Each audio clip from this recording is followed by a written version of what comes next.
Loué soit Jésus-Christ, la parole de Dieu fait homme, pour nous révéler la vérité, ainsi qu'il le dit à Pilate au moment de son procès. Jean 18, 37. Afin que nous puissions, en connaissant la vérité, devenir libres. Sa paix soit avec vous. Mohammed enseigne que le Coran est la parole de Dieu. Et le Coran enseigne que Mohammed est l'envoyé de Dieu. Autrement dit, c'est le serpent qui se mord la queue. Mohammed se rend témoignage à lui-même par cette parole qui est le Coran. En comparaison, Jésus-Christ a reçu le témoignage de Dieu lui-même au moment de son baptême, ainsi qu'en témoigne Jean-Baptiste, le dernier et le plus grand de tous les prophètes.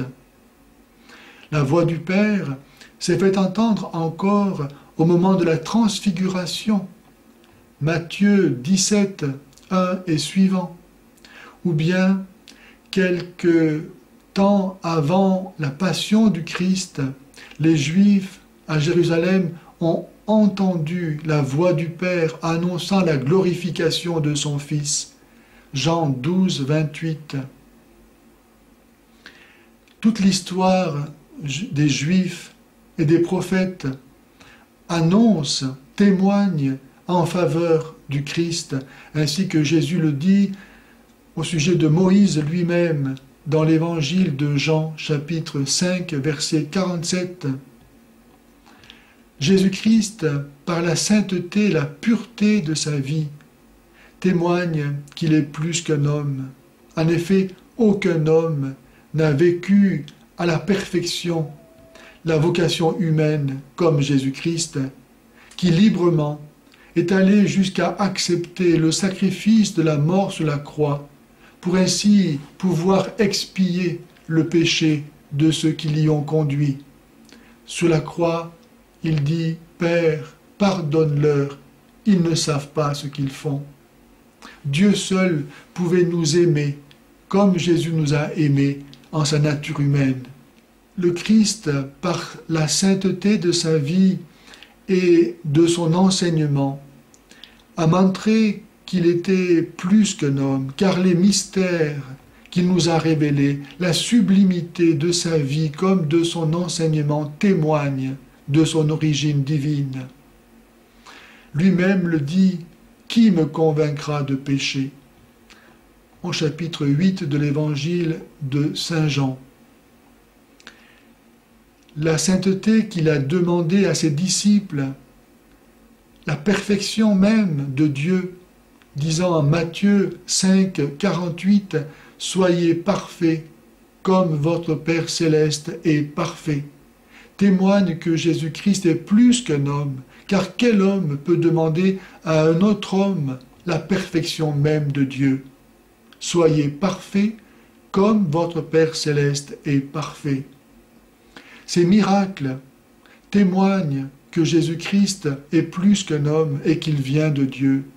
Marcher sur l'eau, guérir des aveugles de naissance, ressusciter des morts, pardonner les péchés.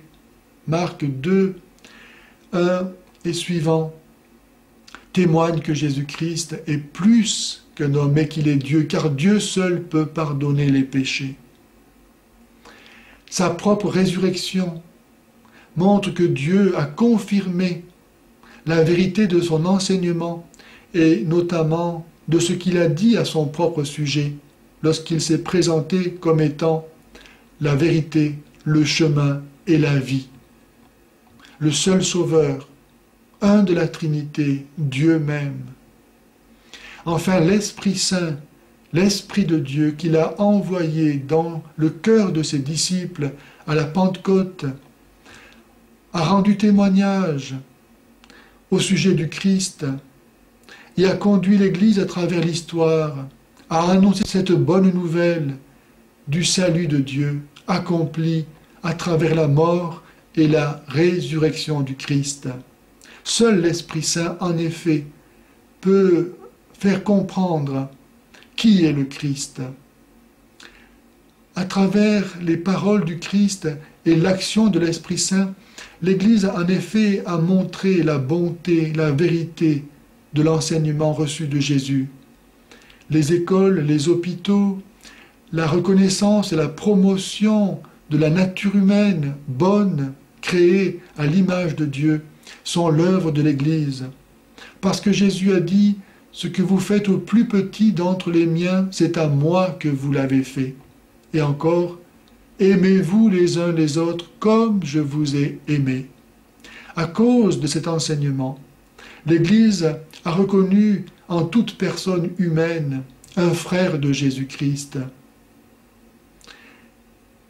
Je prie pour que l'Esprit Saint, s'il ne l'a pas déjà fait, vienne rendre témoignage en votre cœur de la vérité au sujet du Christ, par qui seul nous pouvons connaître la vérité et être libérés du pouvoir de Satan et de l'enfer éternel.